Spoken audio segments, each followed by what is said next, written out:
Deep inside the hills of eastern Congo, young men work in darkness. The work is dangerous and pays very little, but the mineral they are seeking, coltan, is what powers our smartphones, electric cars, and AI machinery.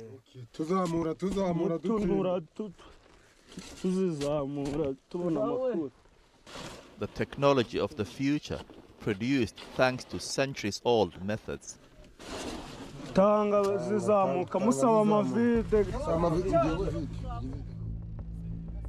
This is Rubaya, one of the world's most important coltan mining sites.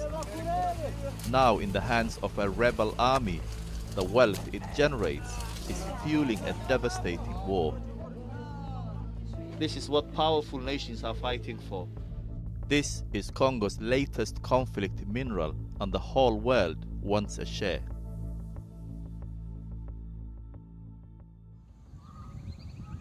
Masisi region in eastern DRC, lying beneath these green hills, one of the richest mineral belts anywhere on earth. We are in territory captured last year by M23, the Rwanda-backed rebel group in the ongoing war against Congolese government forces. One of their biggest prizes, the mining town of Rubaya. People here live in poverty, but the minerals they are sitting on are attracting attention from global powers. To find them, we have to travel to the top of the mountain. Thousands of men work here day and night.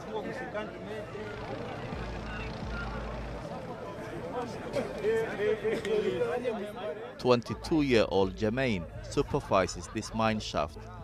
After starting here as a digger 4 years ago, he's now responsible for the men working below ground. Après kuwapatia makuta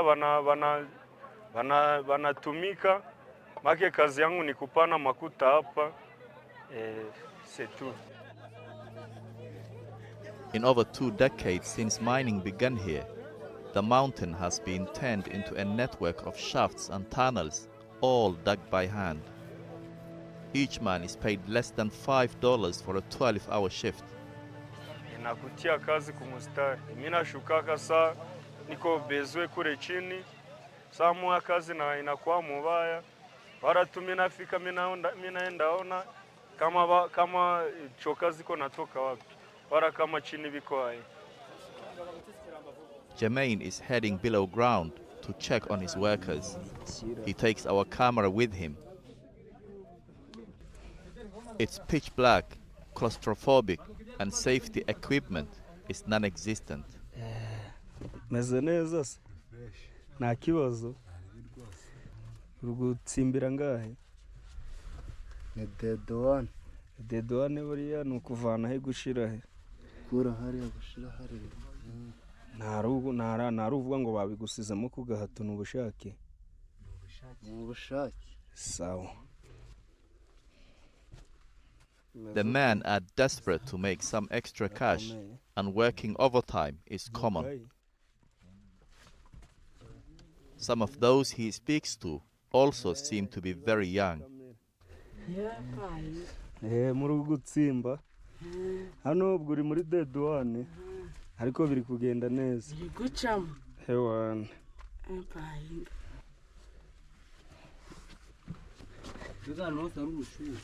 The further he goes down, the hotter it gets.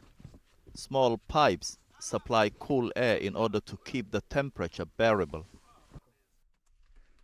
Muchimba salama unatatoka makenze utatoka ujikaze madimanche tuone kama tunaeziara kichimba endelee.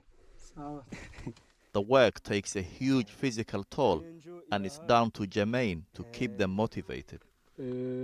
Hapa zinaweza kuwa 60 metre 60 a 70 pale chini kwenye niko naangazia pale njo ku choka ziko natoka. Tsimbaga abasore bakozi baba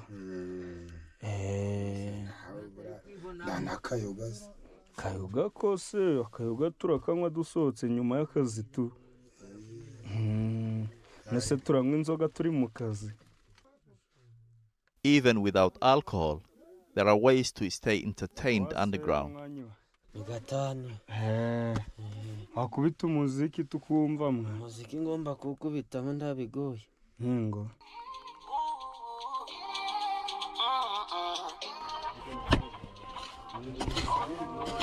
At the bottom, diggers fill sacks with loose soil. Muzibaha bazitanga ni gutyo igitsimba kiba kimeze. It's rich in fragments of coltan ore, the mineral wanted by the world. Once brought to the surface, it's taken to be washed in shallow basins. The coltan then becomes visible. This is coltan. When refined, this ore produces tantalum, a rare heat-resistant metal used in high-performance electronics. 15% of the world's supply comes from Rubaya.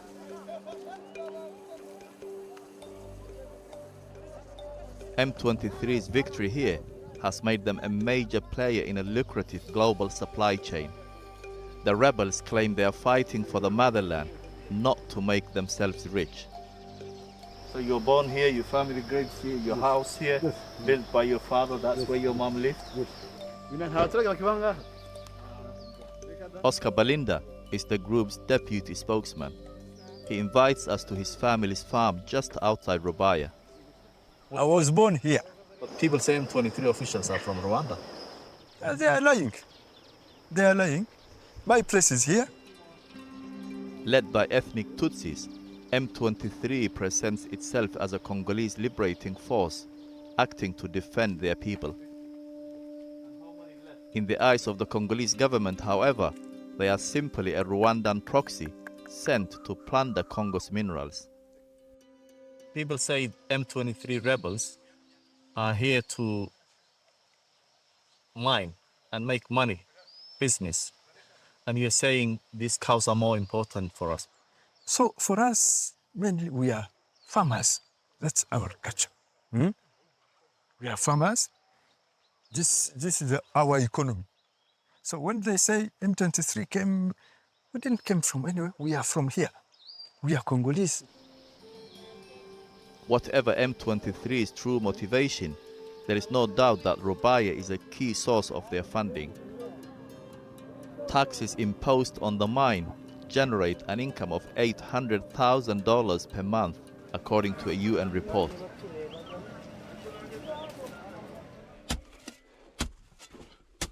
Hano ku mapigiriyo ubura guca hano ndi kubura azana pakize tunura mwanyo. The local workers benefit little from the wealth produced here, regardless of who is in charge. Sawa tuzamuke bwo cyo turazamutse musigare muri kukimena hano. Sawa.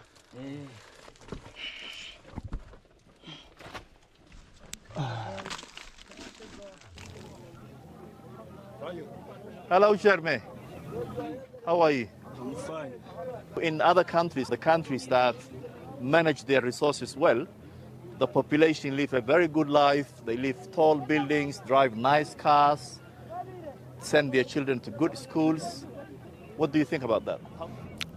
Na sisi tunapashwa ishi sawa, wengine juu zile minere zenye wengine wako nazo na sisi tuko nazo. Sasa ifo kunakuwa shanjema maybe naanzia kuba kiongozi, na sisi tunapenda kukue shanjema tuishi sawa wengine.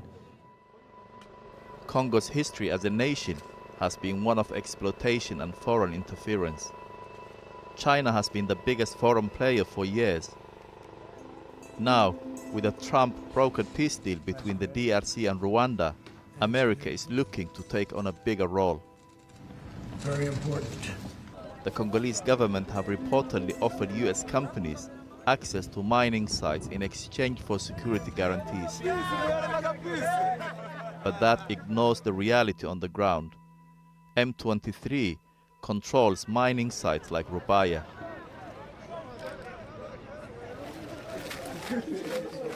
This is stone, yeah? This is stone. 16 kilograms. Yeah. How much is per kilo? 1 kilo sahi iko ngapi? $60. $60. Yes. It's quite heavy. The UN and other bodies accused Rwanda of supporting M23 in order to benefit from a flow of minerals smuggled across the border they now control. We put these allegations to the Rwandan government. They told us they produced their own coltan and invited us to see for ourselves. So we did. In western Rwanda, mineral-rich soil is loaded by diggers before being washed and processed by a fully mechanized system. The work of thousands in Congo can be done by a few dozen here.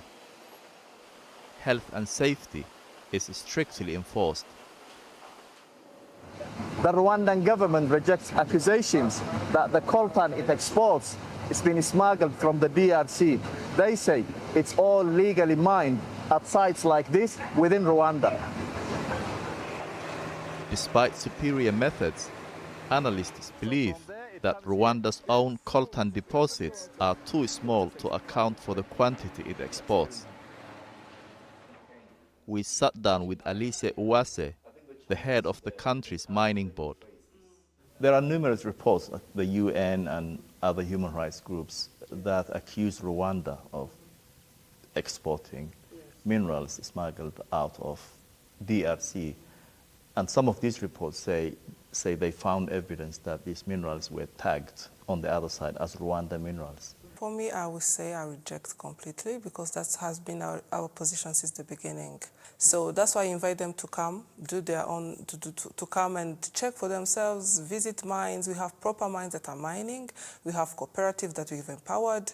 So we don't want that work that we have been doing for these years to go at a waste because of that narrative. So we don't want to get stuck with that. These experts say since the M23 took control of Goma and parts of eastern DRC, yes, coltan exports from Rwanda has increased. How would you explain that? We have our own minerals first. Second, they have also to check properly the data and look at the price fluctuations. It has been happening as we are going into the mechanization. So we have several facts that we can show you that shows that we've been aligned with what our own production in the country. So the M23 capturing Goma, yes, and coltan export from, yes, Rwanda increasing is, yes, not related? It's not related. Whoever seeks their minerals, whether it's Washington, Beijing or Kigali, the people of Rubaya do not expect to benefit. The advancement of technology across the developed world has done nothing to improve the lives of those who helped make it possible. Only peace and strong governance can change that.